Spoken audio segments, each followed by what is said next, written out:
At the dawn of independence, Jawaharlal Nehru wanted to build a technological team, one that would build, say, India's massive dams, our big power plants, and also build the India that he envisioned. And in fact, the first IITs, the plan for the first IITs was way back in 1946 when it first came up, the first one eventually being set up in 1950 at IIT Kharagpur.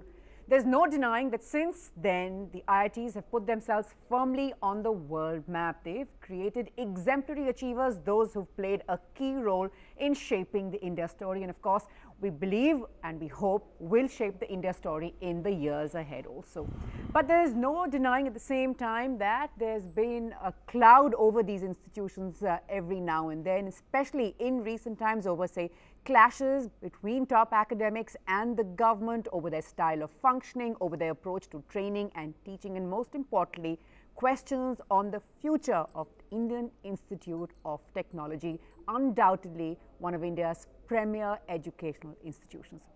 That brings us to our topic of the day, where we ask, is the brand of IIT now being increasingly diluted, especially as we look at increasing the number of these top institutions around the country? Well, a special panel now joins me. Let's get started right away. Dr. Bijendranath Jain, he's Vice Chancellor, BITS Pilani. He's also been ex-HD Computer Science at IIT Delhi. Thanks, sir, for being with us. Akshay Saxena, co-founder Avanti, that's a social enterprise, and you're also an ex-IITian. Also joining us, Dr. Krishna Kumar, he's Executive Director, ILNFS Cluster Development Initiative Limited. And from Mumbai, we're joined by Rahul Jain. He's an IIT Bombay student and an editorial board member of Insight there from IIT Bombay. Thanks all so much for being with us. Dr. Jain, if I could start by asking you, a top brand needs to constantly reinvent itself. It's not just true for IITs, but any big brand that we're looking at. Is that, you believe, a problem that we still go, back to the glory days about look what they've done in the past, look at the past, and not so much thinking about the road ahead, not thinking about the next 50 years, but focusing on the past 5 decades instead? So if you look at what has been happening over the last 50-55 years, is that initially the IITs were well known for their undergraduate programs. But I think today and over the last 4 decades or so, IITs have taken to research in a very big way. So I think if today the IITs are somewhere on the global map, it is partly because of the research efforts that have been put in place by the IITs. Going forward, I think the emphasis on research is only going to increase.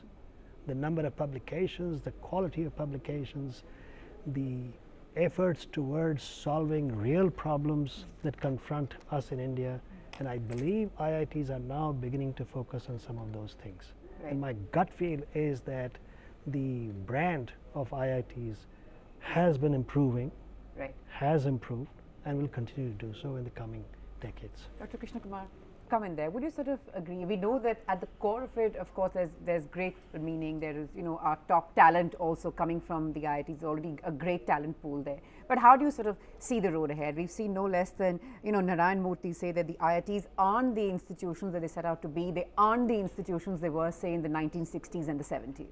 Now, the key thing is, as Mr. Jain told, a lot of emphasis on research. There has been shift in focus, like, from the basic academics to the research, that's fine.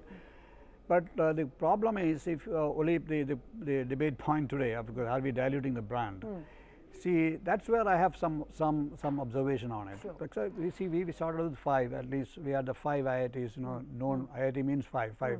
Absolutely. Now, the best cannot be, everybody cannot be the best, There is a kind of elimination process, like that's the selection itself. Sure. That's how one gets into JEE.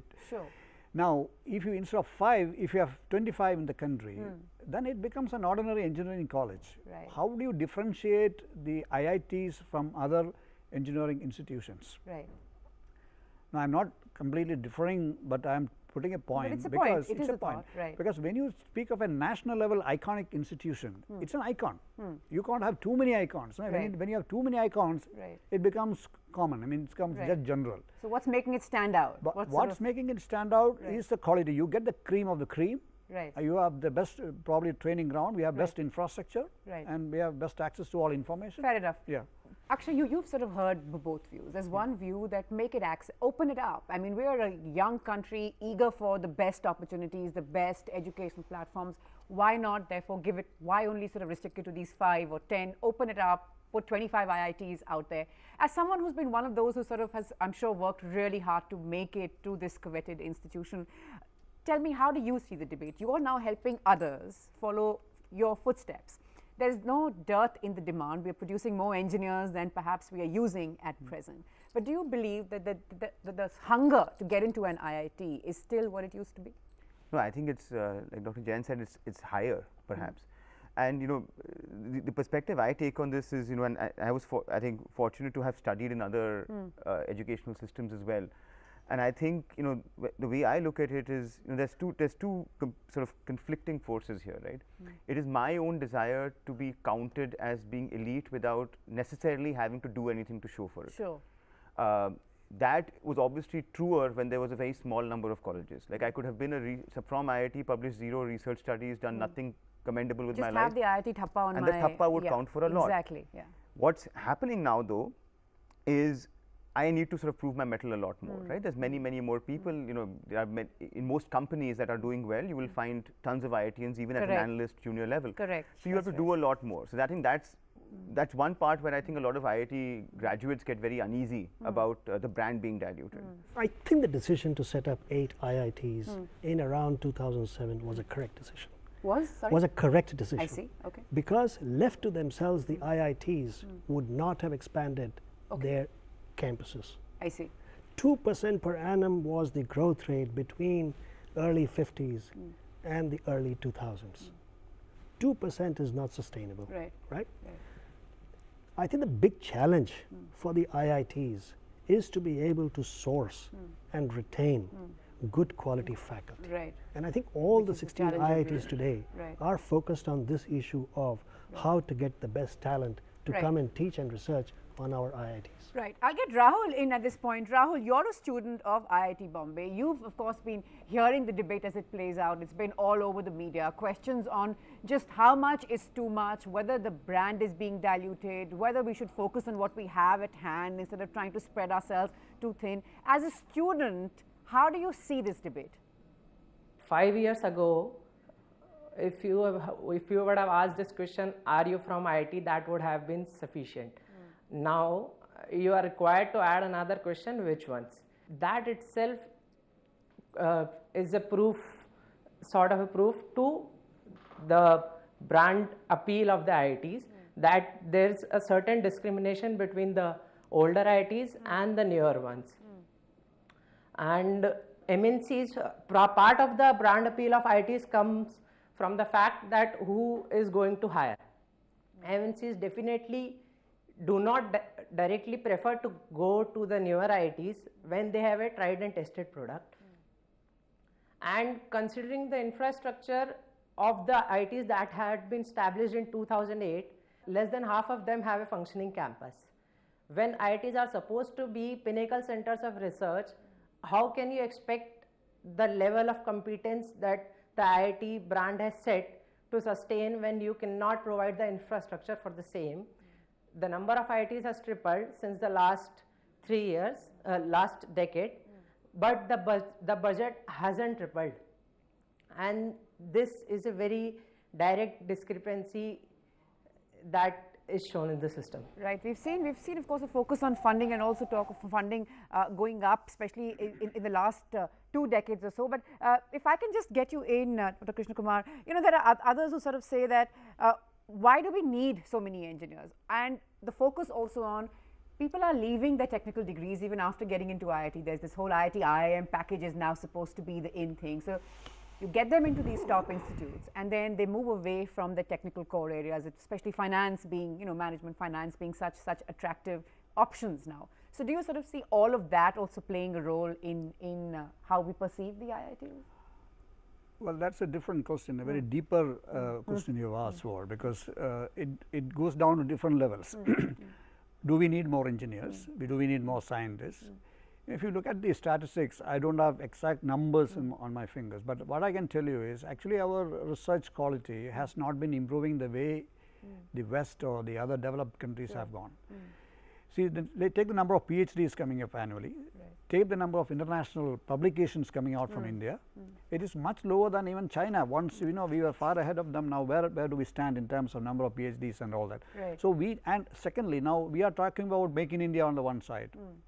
Now, if you want foreign technologies and foreign people and just offer our place to come and set up their shop, that is not going to help us in the long run. They will shift when the factors of the production changes.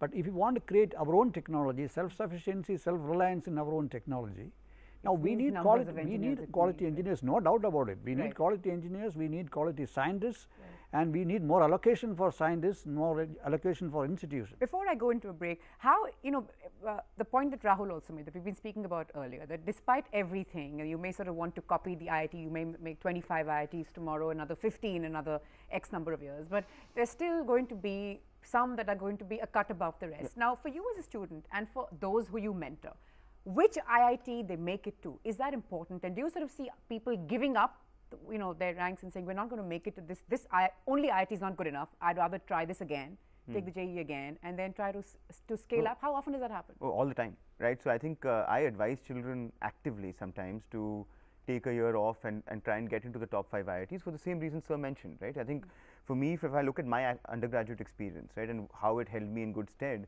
the things that I value the most are things like a robust student body which has autonomy, the accessibility to companies that you can intern with, that you can collaborate with, that you can learn from.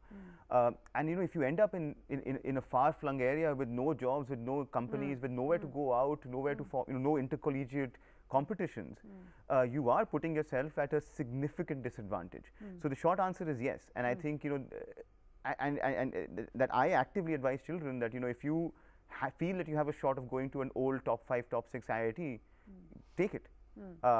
Because it will hold you in much better stead than going to a new college. Larger question of autonomy, where they are headed, here's what we're looking at. We're slipping into a quick break, back with lots more.